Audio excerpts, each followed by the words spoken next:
Mesdames, Messieurs, bonjour et bienvenue dans cette édition. Au sommaire, l'Institut de théologie de la Compagnie de Jésus ITCJ, en partenariat avec la jeunesse étudiante catholique GEC, l'ACEPSI et l'AEMC, ont organisé une journée de fraternité de cohésion sociale le samedi 15 mai 2021 au sein du Institut à Angré-Château.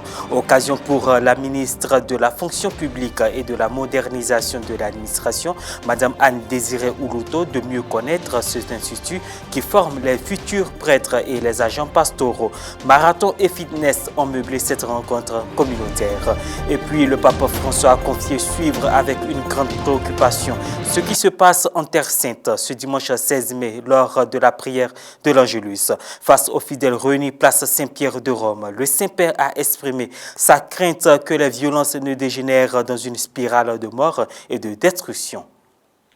L'Institut de théologie de la Compagnie de Jésus ITCJ et les associations de toutes les confessions religieuses ont initié une journée sportive dénommée Matinée de fraternité de cohésion sociale au sein du Institut à Angré-Château, Fin-Goudron, dans le but de raffermir les liens de fraternité, de vivre ensemble et de cohésion sociale. Cette journée sportive s'est tenue le samedi 15 mai 2021 en présence de la ministre de la Fonction publique et de la modernisation de l'administration, Madame Anne-Désirée Oulouto, et les responsables jésuites qui ont en charge la formation des futurs prêtres et des agents pastoraux. Reporter d'image Francis Okoué, commentaire Roséline Mobio.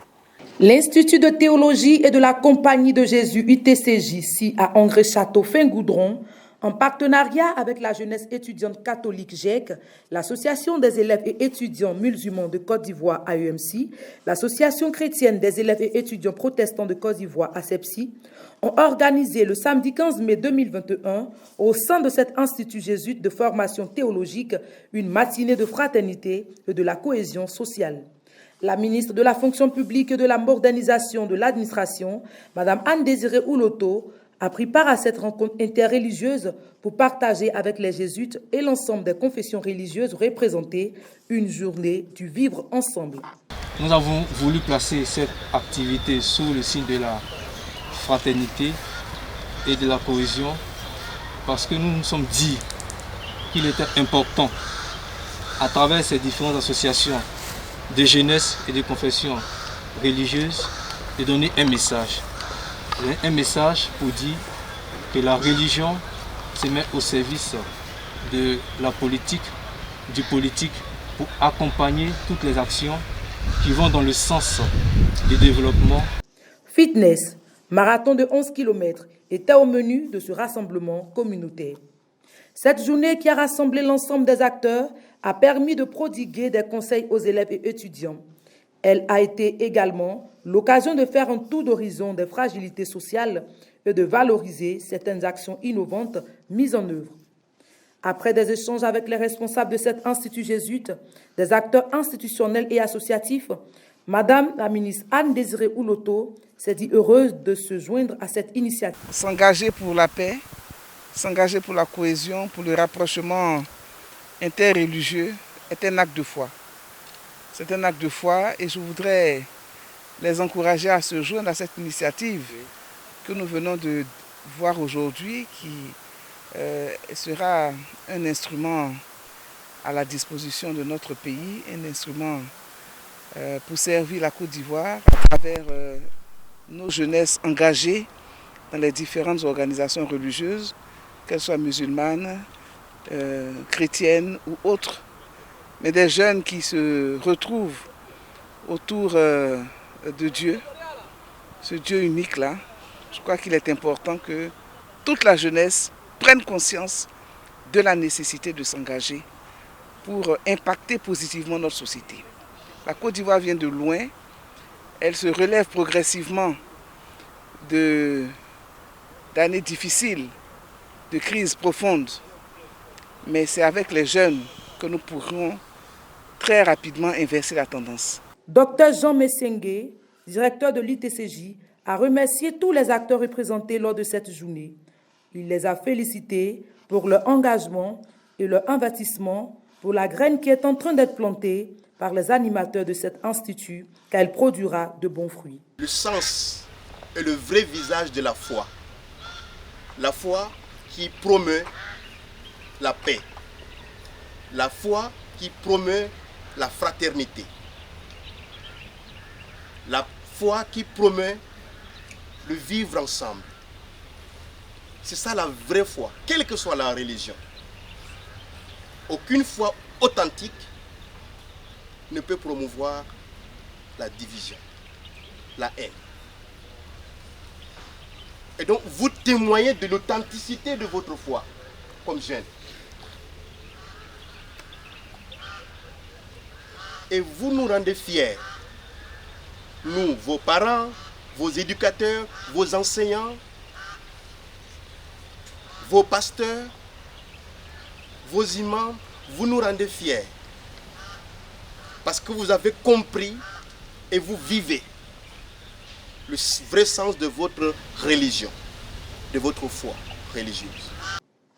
L'une des lauréates aux différents concours contente de compétir avec les autres confessions religieuses.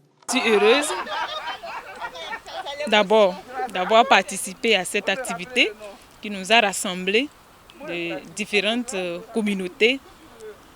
Et la seconde raison, c'est que ça a marqué cette journée d'être là pour former une même famille. Donc ce message, et donc je suis heureuse d'être là.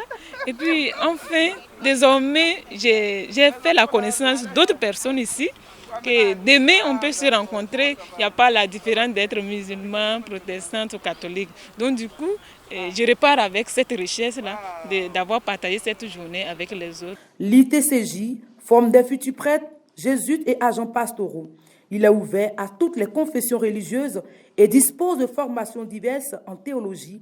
Le pape François a exhorté avec force les Israéliens et les Palestiniens à emprunter la voie du dialogue et du pardon depuis la fenêtre du palais apostolique au Vatican. Ce dimanche 16 mai 2021, depuis 5 jours, Israël et le Hamas ont échangé des bombardements suscitant de vives inquiétudes à l'international. Je suis avec une grande préoccupation ce qui est en train de survenir en Terre Sainte.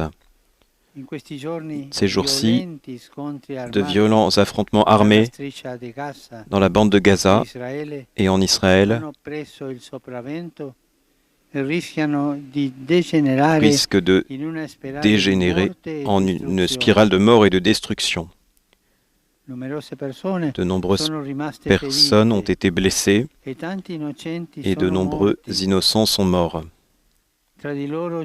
Parmi eux, il y a même des enfants. Et ceci, c'est terrible, c'est inacceptable. Leur mort est un signe que l'on ne veut pas construire le futur, mais on veut le détruire. En outre, la haine croissante qui est en train d'impliquer différentes villes en Israël est une blessure grave pour la fraternité et la coexistence pacifique entre les citoyens. Et ce sera difficile d'imaginer si on ne peut pas rouvrir le dialogue. Je rappelle que la violence où nous mènerons la violence et la vengeance. Comment construire des semences de paix en détruisant l'autre? Le nom de Dieu qui a créé tous les êtres humains égaux en droit et en devoir, dans la dignité, et les a appelés à coexister comme des frères entre eux.